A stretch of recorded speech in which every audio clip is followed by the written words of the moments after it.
Olá, pessoal aí do Brasil.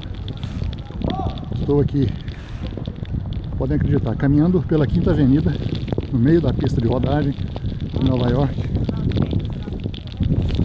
Grande nevasca caindo, começou ontem à noite. Aqui é o Central Park.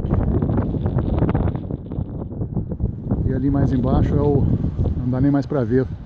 O Metropolitan Museum, poucos metros abaixo. Os ônibus pararam já pela manhã. Agora são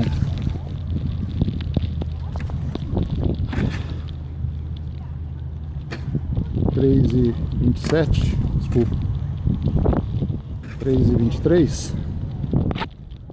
E o metrô está previsto para parar às 7 horas da noite.